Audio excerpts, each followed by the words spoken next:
State forum of bankers club കേരളയുടെ 2022 വർഷത്തെ മികച്ച സംരംഭകനുള്ള പുരസ്കാരം ഗോകുലം ഗ്രൂപ്പ് ഓഫ് കമ്പനീസിന്റെ ചെയർമാൻ ഗോകുലം ഗോപാലന്. കൊച്ചിയിൽ നടന്ന ചടങ്ങിൽ മുൻ രാഷ്ട്രപതി രാംനാഥ് കോവിന്ദ് അദ്ദേഹത്തിന് പുരസ്കാരം സമർപ്പിച്ചു.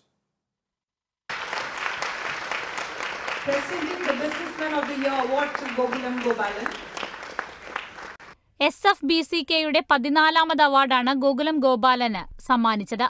വിവിധ മേഖലകളിൽ മികച്ച പ്രകടനം നടത്തിയ ബാങ്കുകൾക്കും അവാർഡുകൾ ഇതേ വേദിയിൽ വിതരണം ചെയ്തു.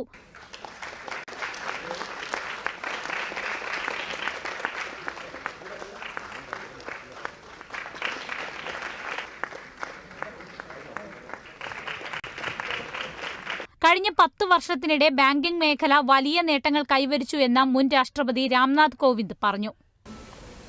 The world has undoubtedly witnessed a slowdown in trade and economy. However, India continues to be one of the world's fastest growing major economies. This is mainly because of our robust fiscal policies, big push to infrastructure spending, and inclusive growth strategies.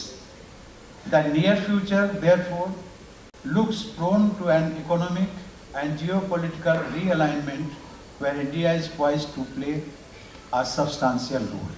കിട്ടാക്കടം വർദ്ധിച്ചതും സാങ്കേതിക വിദ്യകൾ വളർന്നപ്പോൾ cyber ആക്രമണം പോലുള്ള പ്രശ്നങ്ങൾ ഉണ്ടായതുമാണ് നിലവിൽ banking മേഖല നേരിടുന്ന പ്രധാന വെല്ലുവിളിയെന്നും രാംനാഥ് കോവിന്ദ് വ്യക്തമാക്കി. പ്രധാനമന്ത്രി ജൻധൻ യോജന സാധാരണക്കാരെയും ബാങ്കിംഗ് സേവനങ്ങളിലേക്ക് എത്തിക്കാൻ സഹായിച്ചതായും അദ്ദേഹം അഭിപ്രായപ്പെട്ടു.